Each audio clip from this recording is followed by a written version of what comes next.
pour simplifier les sources d'alimentation sur les avions. Donc, comment ça fonctionne? Si je le simplifie, premièrement, on a la barre bus.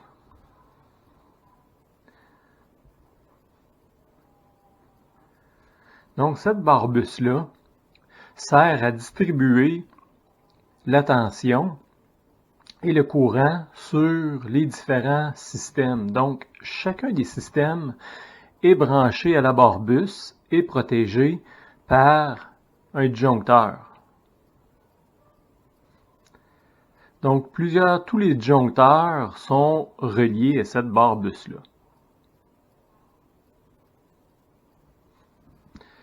Et les différents systèmes y puisent leur alimentation.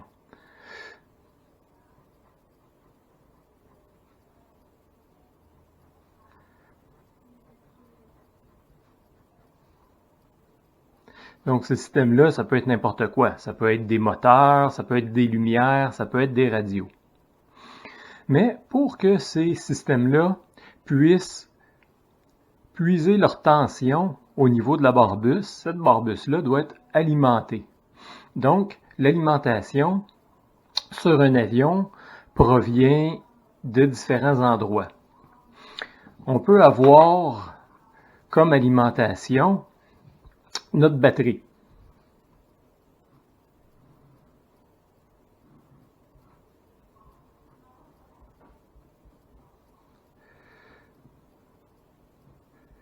La batterie est reliée à la masse et va alimenter la barre bus.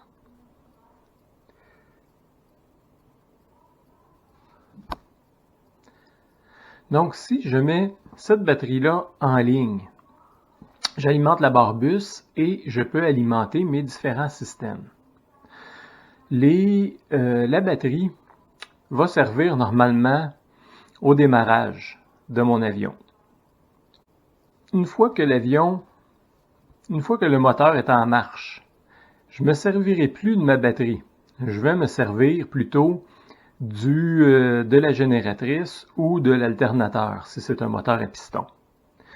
Donc, on va avoir la source d'alimentation principale, qui est soit l'alternateur, si c'est un moteur à piston, ou une génératrice, si c'est un moteur turbine.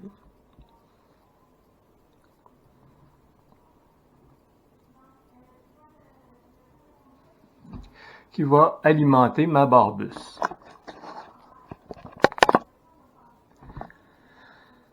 Si je suis dans les hangars, normalement, j'ai besoin d'électricité quand je travaille sur l'avion, j'ai besoin d'alimenter ma barre bus. Donc, je ne me servirai pas de la batterie parce que je ne veux pas la décharger. Je ne me servirai pas non plus de la génératrice ou de l'alternateur parce que c'est impossible de partir les moteurs à l'intérieur du hangar. Je vais me servir de la prise de parc, le groupe de parc qu'on appelle en anglais un GPU. Donc,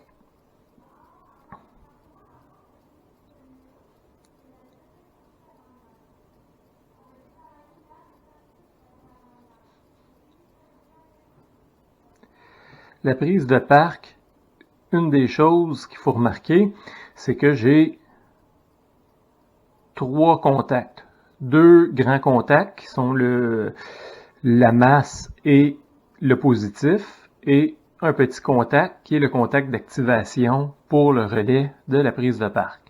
Donc ici, on s'entend, le schéma est simplifié, mais normalement, j'ai un interrupteur qui contrôle un relais pour mettre en ligne les différentes sources d'alimentation.